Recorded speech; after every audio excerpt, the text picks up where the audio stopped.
It's time for Mornings at 8 with Jonathan Mark on AM 1480 WLEA. Oh, yes, it is time for Mornings at 8. It is 5 minutes after 8 o'clock on a Wednesday morning. Wednesday, halfway through the week. That's right, the weekend will be here soon enough. Just hang in there. We're halfway there. Well, man, there was so much news this morning. I mean, where do you start? Now, as you heard, I think it can probably safely be assumed that Congressman Tom Reed and Governor Cuomo are not exactly beer-drinking buds, okay? I don't think so. So, Congressman Reed is highly critical of the state's failure to maintain 86 through Seneca territory there in Chautauqua County. Now, I haven't been in that neck of the woods in years and years and years. So I don't know. It has been a long time. But I have been reading stories where these motorists their cars are really being beat up. I mean, they are seriously being beat up. You're talking about broken tie rods, a broken axle. Some guy said he was driving along with his wife and kid in the car, and he hit some massive pothole or something, and his axle broke. And he said, luckily, I was able to get the car off the road, So the road's pretty bad out there. And Congressman Tom Reed is calling on the governor to release the $10 billion, apparently, in federal funds to fix the road. And a spokesman for the governor said, really, Tom, why don't you do your business?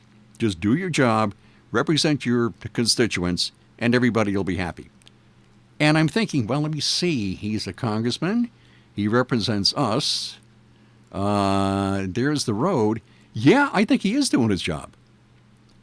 So that just goes back and forth and back and forth. And yesterday, what did a spokesman for the governor call Reed a patsy for the president?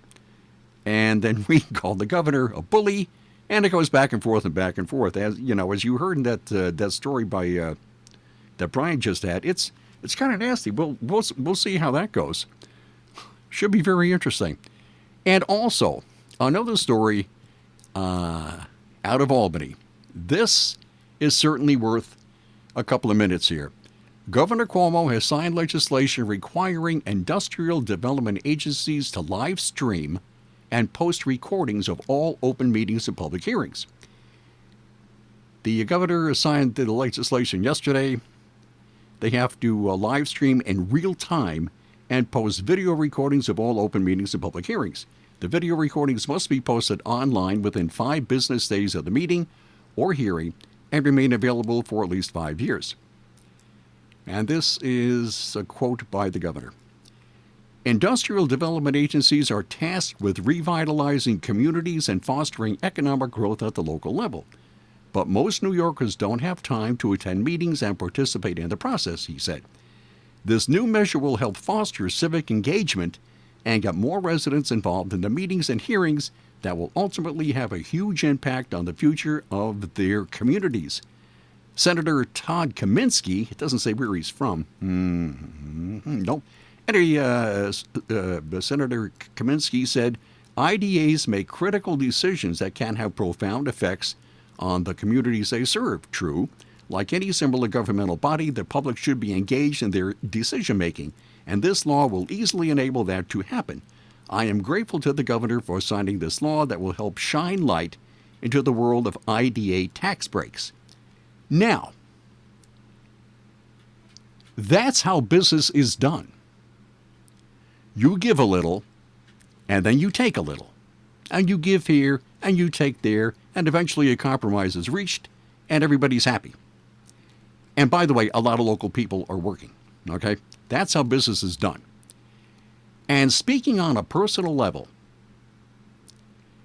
in the years I did what you could call like regular news, I was here every day, I was writing news. One of the parts of my job was to cover meetings. Well, that's a story right there. Boy, covering meetings, I tell you, it's yupper. Anyway, so in the years I was here, I covered, I believe, every single meeting the Hornell IDA had for years and years and years. remember in 1986 when I started covering IDA meetings, they would meet at the Ponce. Remember the Ponce at De Leon Restaurant? That's where Simmons Rockwell is now. Yeah. And I can say that there was never anything questionable.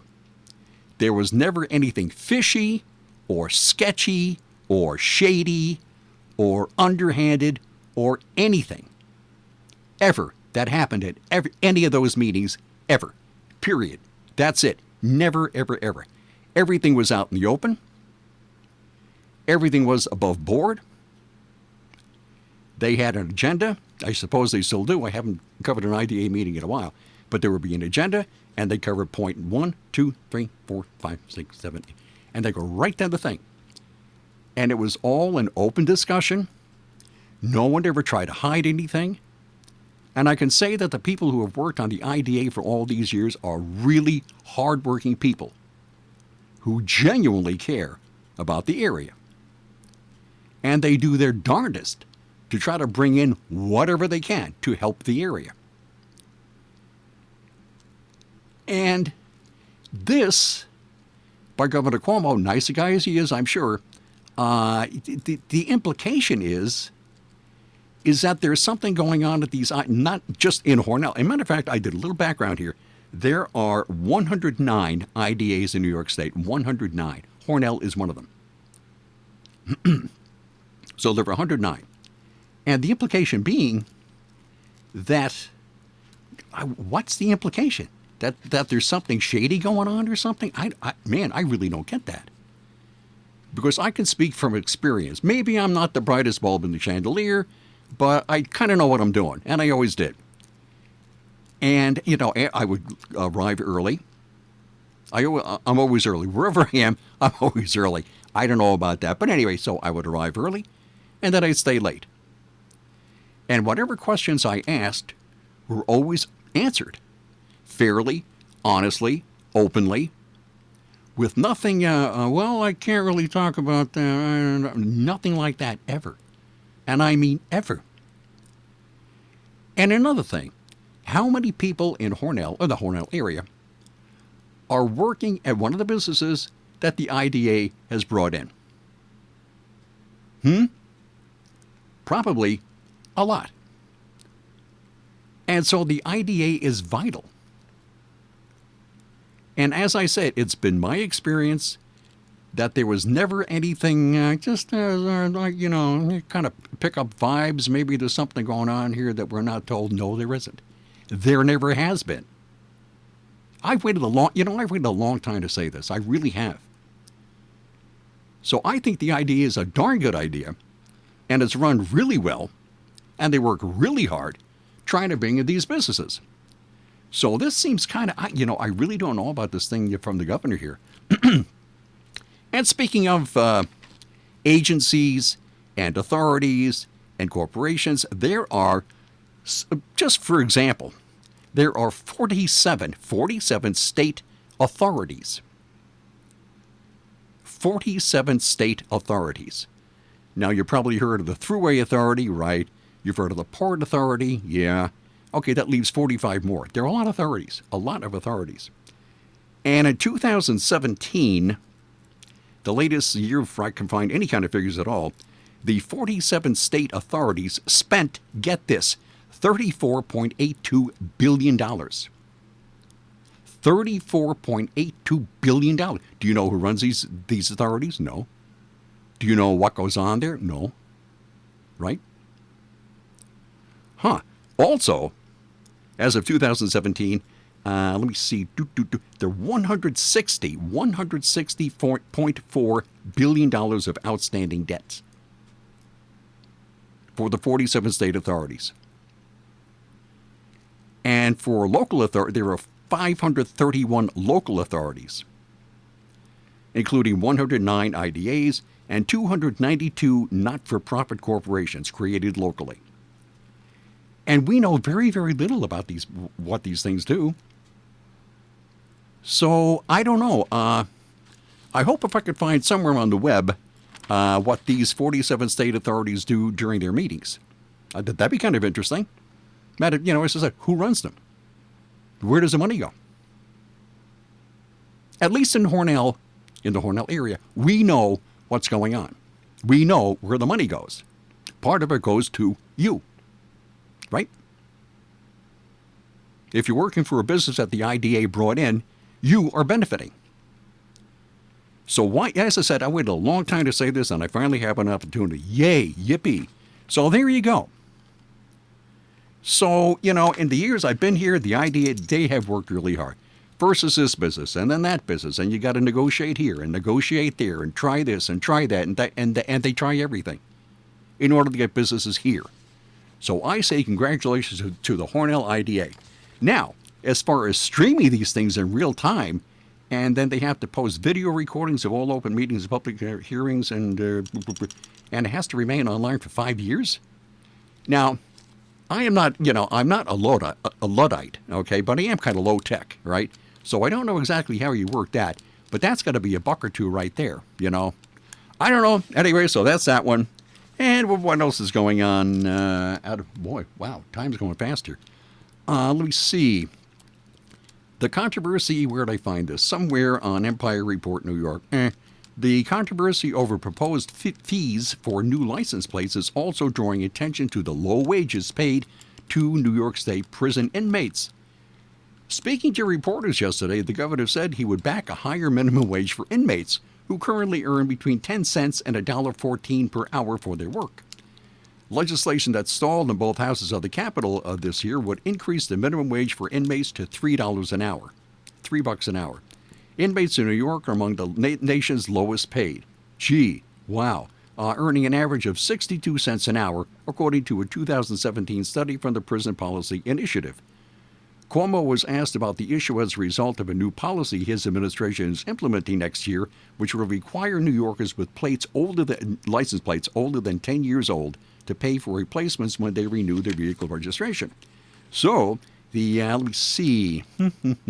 The plates would come for a $25 fee on top of the registration cost, and then there will be additional $20 to keep the same plate number. So it's $45 plus the registration. Okay. Anyway, the governor maintains the mandatory replacement program is to assist the state's license plates reading machines. Critics say is a brazen effort to generate millions in additional state revenue. And so there you go. So he's all for a raise for prison inmates. State Senator Daphne Jordan, a Republican from Half Moon, I'm not quite sure where Half Moon is, called the idea ridiculous. And welcome to Albany's bizarro world, she said, where members of the the Senate Democratic majority are advocating a higher minimum wage for incarcerated criminals and expect law-abiding, hardworking taxpayers to, that's right, foot the bill. So there we go. So that's going on there. Possibly a wage hike for inmates. Well, why'd you wind up in prison in the first place? You'd probably be making better wages on the outside if you weren't in prison. I'm just saying here. That's all I'm saying. And, I guess wow, okay, time. Okay, insurance. That's right. Everybody needs insurance. Can't get by without, or you can, but good luck. You can do no better anywhere on the planet, probably in the universe, than the Ryan agencies. They have insurance offices in Hornell, Jasper, and Wellsville. They're local. That's just what I said. Duh. Anyway, they're insurance experts. They offer sound, unbiased advice. They're friendly. They're local. They live and work here.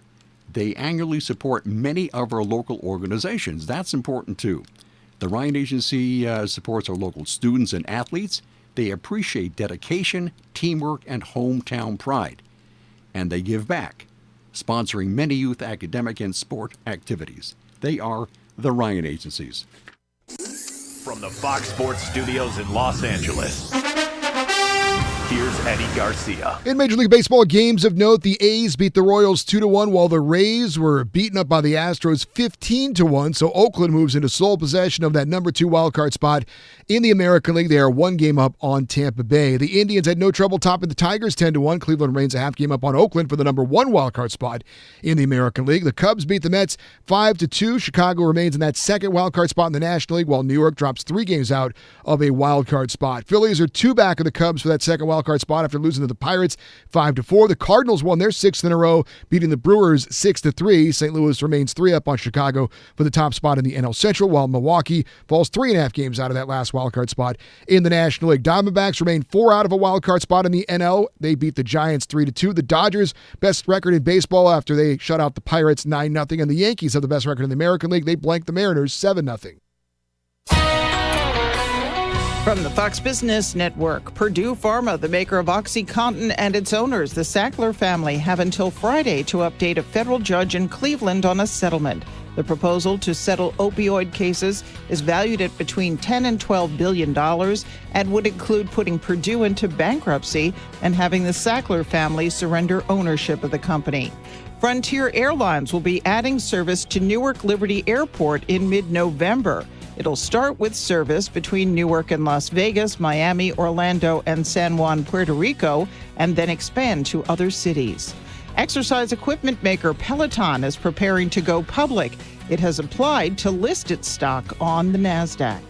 The Dow was down 120 points yesterday. The NASDAQ dropped 26, and the S&P was down 9. With the Fox Business Report, I'm Jenny Cosola.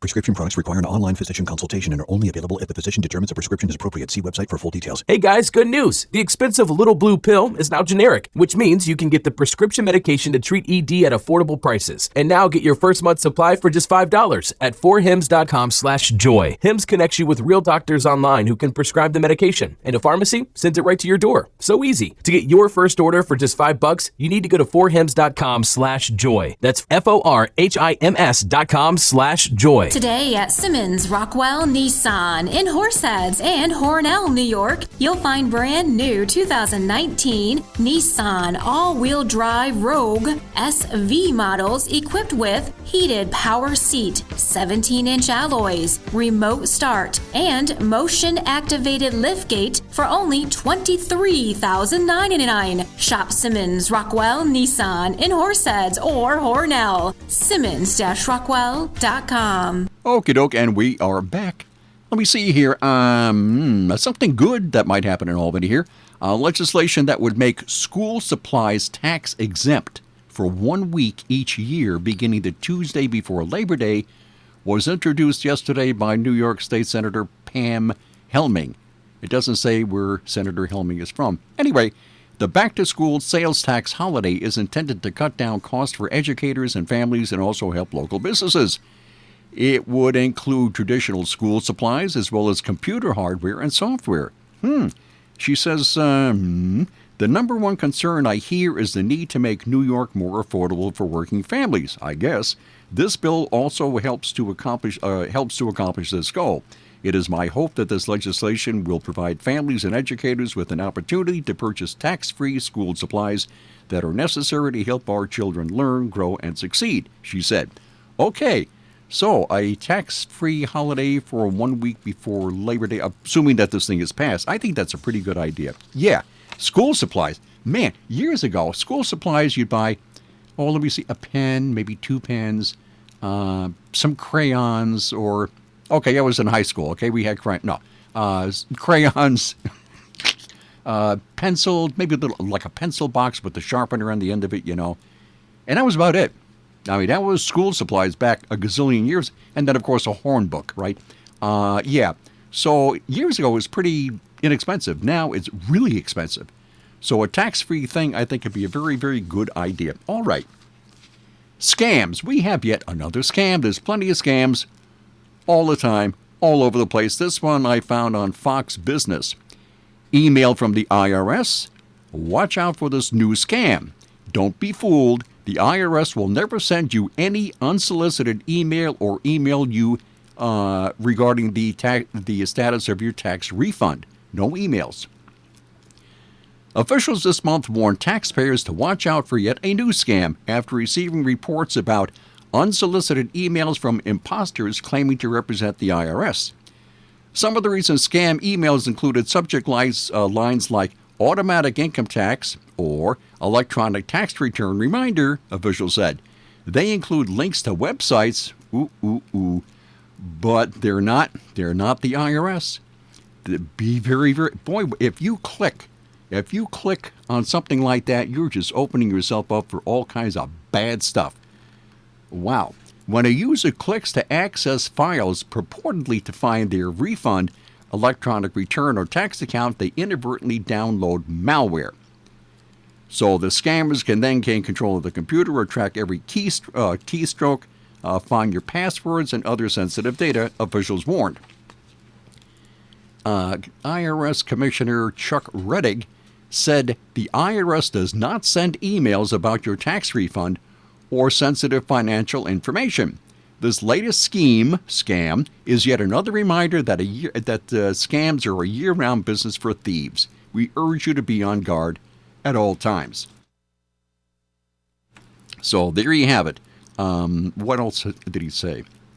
The IRS also doesn't call to demand immediate payment. They don't do that. They will mail you a bill, and it looks like it's from the IRS, right? It's very, very official. It's important that the IRS doesn't initiate contact with taxpayers by email messages or social media. Yes, sir. Boy, you got to be so careful out there. You can't. It's a jungle out there. Yeah. Well, anyway, so that's what's going on. And good luck. And as I said, never click on any attachments unless you positively are sure who's sending it to you. Oh, well, anyway. Okay, that's it for this morning's show, and I will see you tomorrow at 8:05. Bye.